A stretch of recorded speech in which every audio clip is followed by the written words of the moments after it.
उसके बाद एक और इंटरेस्टिंग फैक्ट मैं आपको इसके बारे में बताऊंगा कि जैसे हम ग्राउंड पे रहने वाले लोग हैं, निचाई पे रहने वाले लोग हैं, जो हिल वाले लोग हैं, जो लोग पहाड़ी एरिया में रहते हैं, ऊंचाई पे रहते हैं, उनके अंदर आरबीसी हमसे ज़्यादा होते हैं। अगर हमारे एक ड्रॉप में 4 से 5 मिलियन मिल रहे हैं ना, तो जो पहाड़ी लोग होंगे, जो हाइट पे रहने वाले लोग हैं, उनके अंदर इनकी क्वांटिटी 6 से 7 मिलियन तक पाई जाती है। उसका रीज़न क्या है? बच्चों, मैं आपका दोस्त राजेश कुमार आज फिर आपके सामने हाजिर हूँ एक नए लेक्चर के साथ। इससे पिछले वीडियो में हमने समझा ब्लड के बारे में, जिसमें हमने बताया था कि ब्लड 2 पार्ट में बेसिकली हम उसको रीड करते हैं, उसको समझते हैं, उसको पढ़ते हैं। एक है वाटर पार्ट, जिसे हम प्लाज्मा बोलते हैं, जिसके बारे में हमने उसमें समझाया हुआ है। और अगर वो वीडियो अभी तक नहीं देखा है तो प्लीज़ पहले जाके उसको ज़रूर देखिएगा। उसका लिंक हम जो है इस वीडियो के डिस्क्रिप्शन में दे देंगे। और आज जो हम पढ़ने जा रहे हैं वो है ब्लड का दूसरा पार्ट, यानी कि सेल कंटेंट जो है ब्लड का, वो क्या होता है, सेल कौन कौन से जो होते हैं ब्लड में पाए जाते हैं। हमारा जो टॉपिक है, 3 टाइप के जो मेनली सेल होते हैं ब्लड के अंदर पाए जाते हैं, 3 तरह के। कौन कौन से? Erythrocytes, leucocyte, platelets. कहाँ बनते हैं ये बच्चों बनते हैं बोन मैरो के अंदर। बोन मैरो हमारी जो चपटी हड्डियां हैं, लंबी हड्डियां हैं, लाइक ह्यूमर, रिब्स, स्पेशली आपकी स्पाइन, इनके अंदर बोन मैरो पाया जाता है। और यहाँ पे प्रोड्यूस होते हैं ये तीनों तरह के सेल। लेकिन एक इंटरेस्टिंग बात मैं आपको बताना चाहूँगा कि जो न्यू बोर्न बेबी होते हैं, उनकी हर बोन के अंदर बोन मैरो होता है, आइदर वो छोटी बोन है या बड़ी बोन है। जैसे जैसे एज बढ़ती जाती है, ये बोन मैरो सिमट के बड़ी और चपटी हड्डियों में इकट्ठा होना शुरू हो जाता है। उसके बाद बोन मैरो वहीं रहता है और वहीं पे वो प्रोडक्शन करता है इन सेल्स की। सबसे पहले हम एरिथ्रोसाइट को समझते हैं कि एरिथ्रोसाइट क्या है। एरिथ्रोसाइट यानी कि red blood cell, RBC, red blood cell, इसका जो बनने का प्रोसेस है इसको हम बोलते हैं एरिथ्रोपोएसिस। सबसे ज्यादा पाया जाने वाला सेल होता है हमारे ब्लड के अंदर, 99% यही सेल हमें मिलेंगे। अगर हम इसकी क्वांटिटी देखें तो मात्र 1 बूंद खून के अंदर, 1 बूंद ब्लड के अंदर 4 से 5 मिलियन सेल्स, सिर्फ 1 बूंद खून के अंदर ये मिल जाते हैं। और अगर पूरी बॉडी में देखें तो अप्रॉक्सीमेटली 30 ट्रिलियन सेल्स तक आरबीसी मौजूद होते हैं।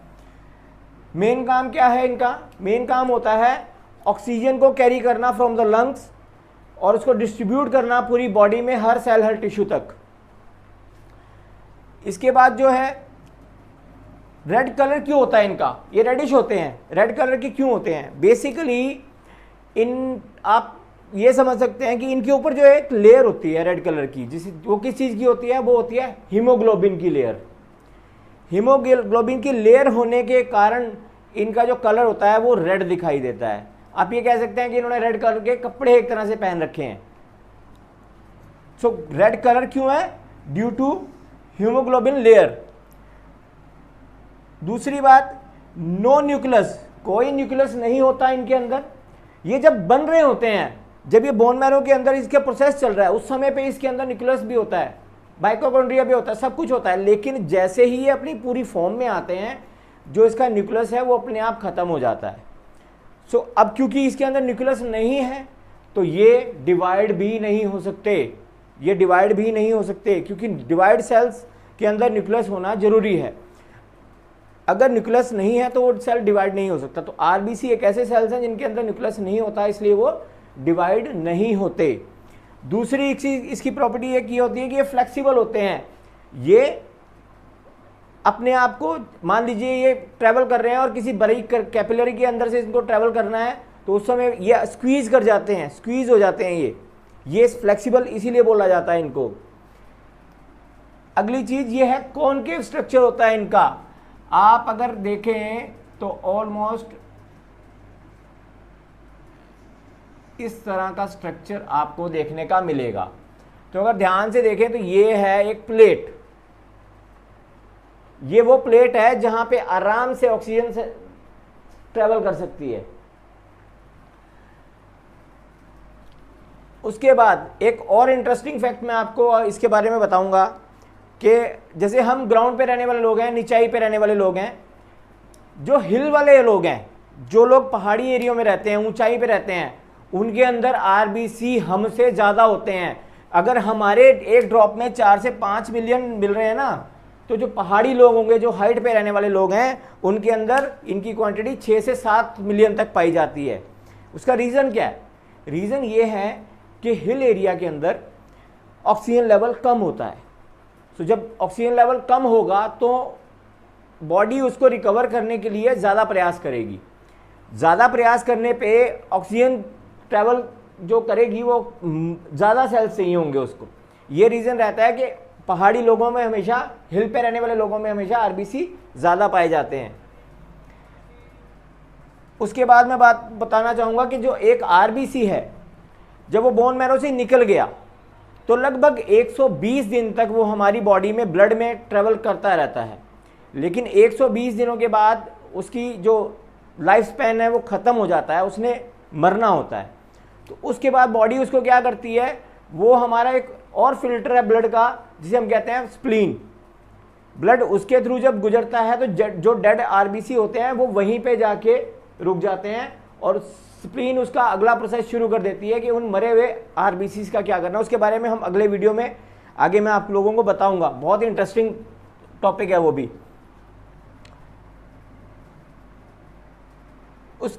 ये तो आपकी प्रॉपर्टीज हो गई एरिथ्रोसाइट की। दूसरी चीज, जो दूसरा सेल मैं आपको बताया, वो है ल्यूकोसाइट। बड़ा ही इंटरेस्टिंग और बहुत ही अच्छे से समझने वाला। अब प्लीज अगर कोई इस वीडियो को देख रहा है तो स्किप ना करे, बहुत ही इंटरेस्टिंग और बहुत ही ध्यान से समझने वाली चीज मैं अब आप लोगों को बताऊंगा। ल्यूकोसाइट यानी कि डब्ल्यूबीसी। डब्ल्यूबीसी माने व्हाइट ब्लड सेल। तो एक थे रेड ब्लड सेल, ये है white blood cell. White blood cell क्या होते हैं?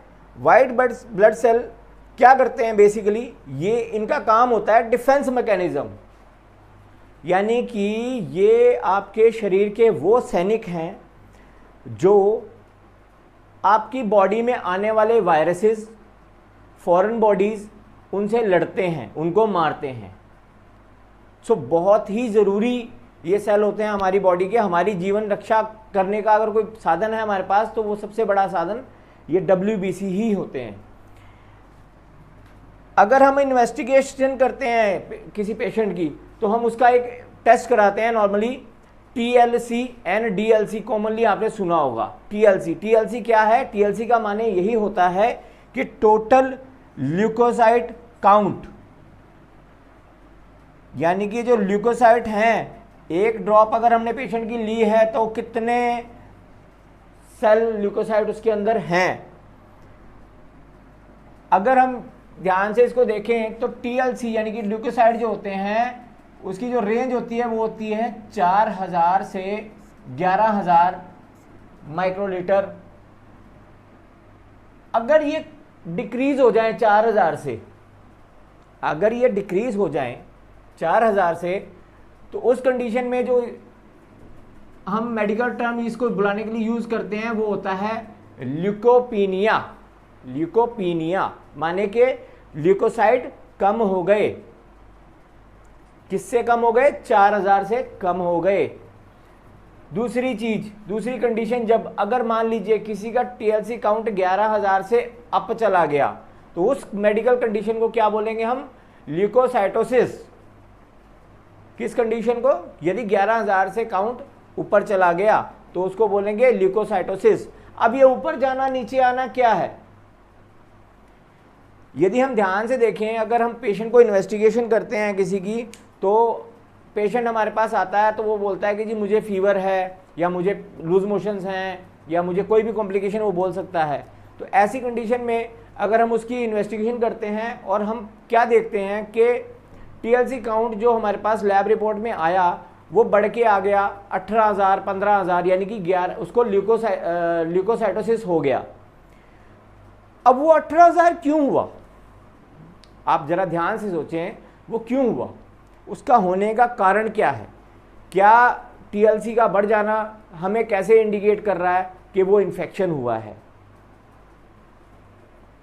आप अगर उसको ध्यान से देखें तो अगर हम दूसरे पहलू में सोचें कि इन्फेक्शन या वायरस जब बॉडी में गया, बॉडी को दिखा कि हाँ ये एक सीवियर इन्फेक्शन बॉडी में आया है, जिसके चलते उसने ल्यूकोसाइट की प्रोडक्शन सडनली बढ़ा दी, जिससे कि ल्यूकोसाइट काउंट पर ड्रॉप जो 11,000 तक आना था वो बढ़ के 15,000, 16,000, 18,000 की रेंज में आ गया।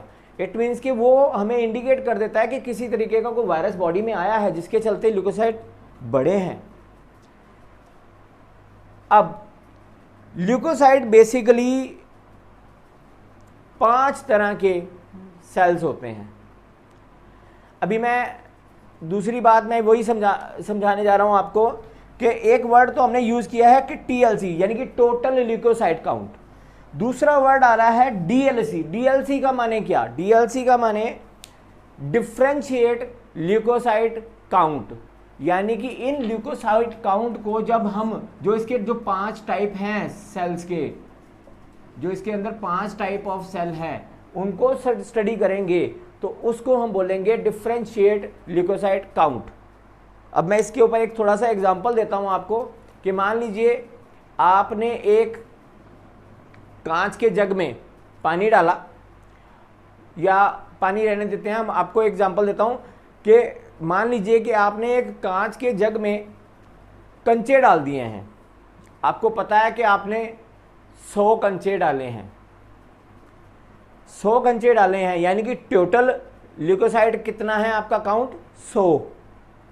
आपको ये पता है, तो टोटल टीएलसी वैल्यू आपने इज इक्वल टू लिख दी 100 कि मैंने 100 कंचे डाले, टोटल जो काउंट है मेरा 100 है। अब उसको करना है हमने डिफरेंशिएट। डिफरेंशिएट कैसे करेंगे? हम उससे गिनेंगे कि लाल रंग के कंचे कितने हैं, हरे रंग के कितने हैं, नीले रंग के कितने हैं, सफ़ेद रंग के कितने हैं। जब ऐसे अलग अलग करके उसको काउंट करेंगे कि मान लीजिए 70 कंचे हमारे नीले आ गए, 10 कंचे हमारे हरे रंग के आ रहे हैं, 4 कंचे हमारे लाल रंग के आ गए।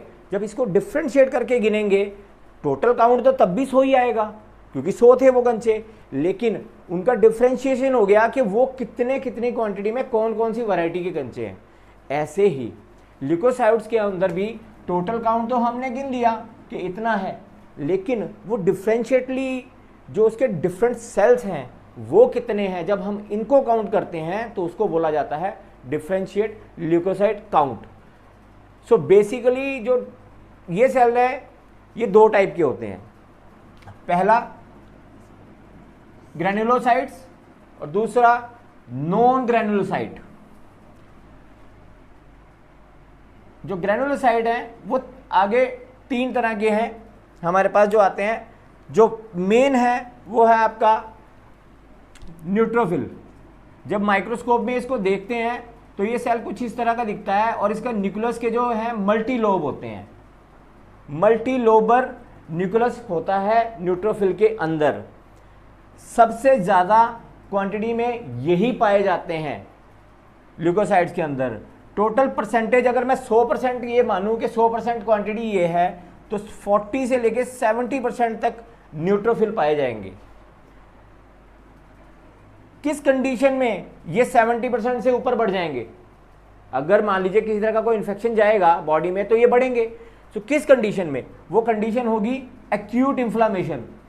कोई भी एक्यूट इन्फ्लामेशन अगर बॉडी में सडनली आती है तो उसको रोकने के लिए जो ल्यूकोसाइट काउंट बढ़ता है उसमें सबसे ज़्यादा तादाद बढ़ती है न्यूट्रोफिल्स की। यदि ये काउंट 40% से नीचे चला जाए, यानी कि न्यूट्रोफिल आपको स्लाइड के अंदर जब आपके पास आ रहे हैं 30, 20, 40 से नीचे आ रहे हैं तो उस कंडीशन को हम बोलते हैं न्यूट्रोपीनिया। यदि यही सेल 70% से अबव हो जाएं तो उस कंडीशन को बोला जाता है न्यूट्रोफिलिया। उसके बाद सेकंड जो सेल होता है ल्यूकोसाइट के अंदर वो होता है इस्नोफिल्स। इस्नोफिल नॉर्मली 1 से 6% तक पाए जाते हैं। जब भी कोई एलर्जी बॉडी में होगी, एलर्जिक रिएक्शन, या किसी तरह का पैरासाइटिक इन्फेक्शन पेशेंट को होगा तो उस कंडीशन में ये बढ़ जाएंगे, 6% से ज़्यादा मिलेंगे। तीसरी तरह का सेल होता है बेसोफिल। ये इसके 2 लोब होते हैं, इसके 0 से लेके 2% तक ये पाए जाते हैं, लेकिन एलर्जिक रिएक्शन की कंडीशन में ये बढ़ जाते हैं। उसके बाद हम आ जाते हैं नॉन ग्रैन्युलोसाइट। ये 2 तरह के हैं मेनली। वन इज मोनोसाइट, इसका जो न्यूक्लियस है वो किडनी शेप में मिलता है। क्वांटिटी अगर मैं देखूं तो 2 से 10% तक ये टोटल ल्यूकोसाइट काउंट में पाए जाते हैं, और मेनली क्रॉनिक इन्फेक्शन के अंदर ये बढ़ते हैं। क्रॉनिक इन्फेक्शन, एक्यूट इन्फेक्शन, मैं आपको 2 चीज़ें क्लियर कर दूं। एक्यूट का मतलब, एक्यूट माने जो अभी अभी सडनली हुआ, जो अभी अभी हुआ। क्रॉनिक माने जो पहले से काफ़ी पुराना आपकी बॉडी में अगर कोई चेंजेस हो रहे हैं, कोई रोग पनप रहा है, तो वो क्रॉनिक कंडीशन कहलाएगी। यदि कोई इन्फेक्शन अभी अभी हुआ है आपकी बॉडी में, सडन कोई वायरस एंटर हुआ, तो वो एक्यूट कंडीशन कहलाती है। उसके बाद हम 5वें पे आते हैं। 5th हमारा होता है, ये भी काफ़ी मेन माना जाता है, जिसे हम बोलते हैं लिम्फोसाइट। और इसकी एक खास बात है, माइक्रोस्कोप में जब इसको देखा जाता है तो इसका जो न्यूक्लियस है वो बहुत बड़ा होता है, काफ़ी स्पेस इसी न्यूक्लियस ने घेरा होता है। इसकी ये सबसे बड़ी पहचान है। क्वांटिटी अगर मैं देखूं तो 15 से लेके 40% तक ये ब्लड के अंदर उसमें मिलते हैं। वायरल इन्फेक्शन और क्रॉनिक इन्फेक्शन, किसी तरह का यदि वायरल इन्फेक्शन मरीज को हो जाए या क्रॉनिक इन्फेक्शन कोई चल रहा है बॉडी में, तो उस कंडीशन के अंदर हमें लिम्फोसाइट हमारे डिफरेंशिएट ल्यूकोसाइट काउंट में बढ़े हुए मिलते हैं। किससे? अप टू 40% से ज़्यादा मिलते हैं। उसके बाद आ जाती है बारी प्लेटलेट्स की। प्लेटलेट्स का मेन काम होता है क्लॉट करना ब्लड को। मान लीजिए कहीं से ब्लीड हो रहा है, आपके कट लग गया, तो सडनली ब्लड वहाँ से जो आ रहा है, उस ब्लड के अंदर प्लेटलेट्स मौजूद होते हैं। वो वहाँ पे उस कट के आसपास अपनी लेयर बनानी शुरू कर देते हैं, जिससे कि वो जो वूंड है, वो वूंड का कट बंद होना शुरू हो जाता है। वहाँ पे क्लॉट बन के ब्लीडिंग रुक जाती है। आप अक्सर देखते होंगे जब ब्लड आपका कट लगा, चोट लगी, चोट लगने के बाद वहाँ पे एक स्कैल्प सा आ जाता है। वो स्कैल्प जो बनता है वो प्लेटलेट के कारण ही बनता है। सो यहाँ पे हमारा ये लेक्चर खत्म होता है, जिसके अंदर हमने सेल्स जो ब्लड के अंदर पाए जाते हैं उसके बारे में पढ़ा है। इसके अलावा अगर आपकी कोई क्वेरी हो तो आप वीडियो के नीचे कमेंट सेक्शन में कमेंट कर सकते हैं। हमें लाइक कीजिए, सब्सक्राइब कीजिए, और अगर आप कोई और टॉपिक समझना चाहते हैं तो आप ज़रूर मुझे बताएं। मैं उस टॉपिक के ऊपर भी वीडियो बनाने की जल्दी से जल्दी कोशिश करूँगा। तो धन्यवाद दोस्तों, बहुत बहुत शुक्रिया, मेहरबानी।